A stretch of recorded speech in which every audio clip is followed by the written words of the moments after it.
प्रतीक दिल्ली में joint family के साथ रहता था, लेकिन जॉब की वजह से अपनी माँ के साथ दूसरे शहर में शिफ्ट हो जाता है, जहाँ उसकी प्रीति के साथ लव मैरिज हो जाती है, जिस पर बहू को नापसंद करते हुए उसकी माँ पूरा समय प्रीति को परेशान करने के तरीके निकालती रहती है।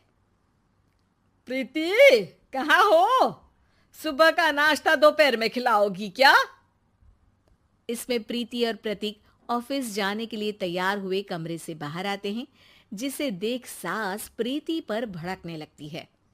महारानी, तुम सुबह सुबह तैयार होकर घर का सारा काम छोड़कर कहाँ चल दी? जी वो ऑफिस। हैं? तुम ऑफिस जाओगी तो घर में जो सफाई, नाश्ता, खाने का काम है वो क्या मैं करूंगी? माँ, मैंने उससे वादा किया था कि वो जॉब कंटिन्यू कर सकती है। अरे वाह जी वाह, दोनों आपस में सलाह कर फैसले ले लिए। मैं क्या यहाँ बेवकूफ बैठी हूँ? मुझसे पूछना किसी ने जरूरी नहीं समझा? मम्मी, आप फिक्र ना करें, मैं आज ही रेजिग्नेशन दे दूंगी। प्रीति ऑफिस के लिए चली जाती है और अगले दिन से जॉब छोड़ घर के कामों में लग जाती है, लेकिन साथ ही उदास भी रहने लगती है, जिसे देख प्रतीक को अच्छा नहीं लगता। मुझे पता है तुम्हें अपनी जॉब कितनी पसंद थी। आई एम सॉरी प्रीति। अरे कुछ नहीं होता, बस मम्मी खुश रहनी चाहिए। अब प्रीति अपनी सास को खुश करने और उनका दिल जीतने की जी तोड़ कोशिश करती रहती है, पर सास कभी उससे सीधे मुंह बात तक नहीं करती। इसी तरह दिन बीतने लगते हैं। एक शाम प्रतीक ऑफिस से परेशान घर वापस आता है। माँ, चाची का फोन आया था। दादी की तबीयत बहुत खराब है, हमें दिल्ली जाना होगा। पति की बात सुन प्रीति तो पैकिंग शुरू भी कर देती है, पर माँ वहीं बूत बनी खड़ी रह जाती है। लगता है मम्मी अपनी सास से बहुत प्यार करती हैं, तभी उनके बीमार होने की खबर सुन शॉक में आ गई। ये प्यार नहीं, परेशानी है। तुम तो ऐसे सोचो कि अब से जब तक दिल्ली में हो तुम्हारे अच्छे दिन शुरू। अच्छा, ऐसा क्या है दिल्ली में? वो तुम्हें कुछ ही घंटों में पता चल जाएगा।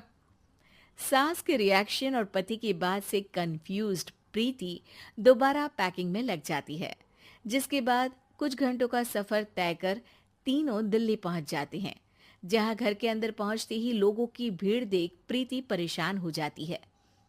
हे भगवान, इतनी भीड़! प्रतीक, कहीं तुम्हारी दादी को कुछ हो तो नहीं गया ना? पागल, ये भीड़ नहीं, मेरा परिवार है। क्या? इसे तुम परिवार कहते हो? अरे इसे तो जिला घोषित कर देना चाहिए। तुम्हारा परिवार का तो अपना पर्सनल बिग बॉस बन सकता है। हैरान परेशान प्रीति परिवार वाले सदमे से बाहर निकली भी नहीं होती कि सिर पर पल्ला रखे शांत तरीके से सबके साथ बात करते हुए अपनी सास को देख उसे दूसरा सदमा लग जाता है। हाय राम, ये मम्मी का ऐसा भी कोई रूप है? ये तो मुझे पता ही नहीं था। ये तुम्हारी सास का ससुराल है। तभी प्रतीक की बहन बोल पड़ती है। यहाँ आपको ऐसी ऐसी चीजें देखने मिलेंगी जो सपने में भी सोची नहीं होंगी। हाँ, ये कुछ दिन तो बहुत इंटरेस्टिंग लग रहे हैं। सब एक साथ दादी के कमरे में जाते हैं, जहां पहुंचते ही उसे दादी की आवाज सुनाई देती है। क्यों रे, सास से मिलने की फुर्सत मिल गई? दूसरे शहर जाकर छूट क्या मिली? तुम तो भटकता पंछी बन गई। इतने समय में ये तक नहीं पूछा कि जिंदा भी हूं या मर गई। प्रीति की सास अपनी सास के पैर छूती है। अरे कैसी बात कर रही है मम्मी, आपको तो मेरी उम्र भी लग जाए।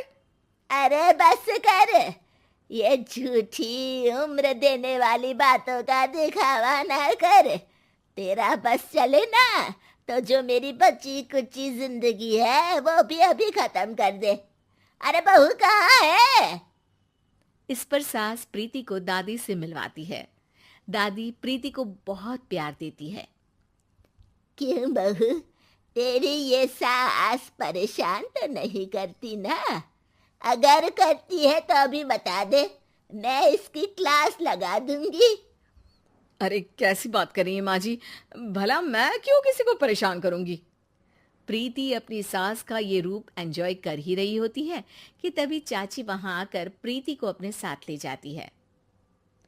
सास की क्लास लगते देख जो खुशी मिल रही थी वो तुम्हारे चेहरे से साफ पता चल रही थी, इसीलिए ले आई, क्योंकि अगर उन्हें पता चल जाता तो तुम्हारी खैर नहीं थी। थैंक यू चाची जी। चाची और प्रीति घर में झूले पर बैठी बात कर ही रही होती है कि उसकी सास भी वहां आ जाती है। मतलब यहाँ सारा काम मैं करूं और तुम बैठी हंसी ठिठोली करो? अरे चलो जाओ खाना बनाओ। सास प्रीति को डांटकर काम करने भेज देती है, जिसे दादी देख लेती है और एक बार फिर सासू माँ की क्लास लग जाती है, जिसे पूरा परिवार मजे से खड़ा होकर देखने लगता है। क्यों रे, मैंने तुझे काम बोला और तू उस बच्ची को परेशान कर रही है? सास की कोई इज्जत रह गई है इस घर में या नहीं? यहाँ खुद की सास होते हुए भी ज्यादा बड़ी बन रही है। अब नहीं मम्मी जी, मैं तो बस थोड़ी मदद के लिए बोल रही थी। सास रसोई में जाकर काम करने लगती है और दादी प्रीति को लेकर वहां से चली जाती हैं। इसी तरह एक हफ्ता बीत जाता है, जिसमें दादी अपनी बहू को डर, इज्जत और प्यार का फर्क समझाती रहती है और प्रीति उसका मजा लेती है। वापस जाते हुए दादी प्रीति और उसकी सास दोनों को अपने पास बुलाती है। मेरी बहू जिद्दी और अड़ियल है, इसलिए उससे हमेशा सही काम करवाने के लिए मुझे सख्ती करनी पड़ती है।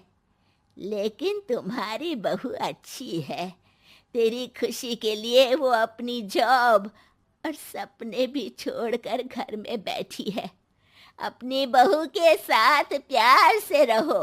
और प्रीति, अगर अभी भी तुम्हारी सास परेशान करे ना, तो फिर तुम्हें पता चल ही गया है कि शिकायत कहाँ करनी है। जी, अपनी सास की ससुराल में उनकी सासू माँ के पास।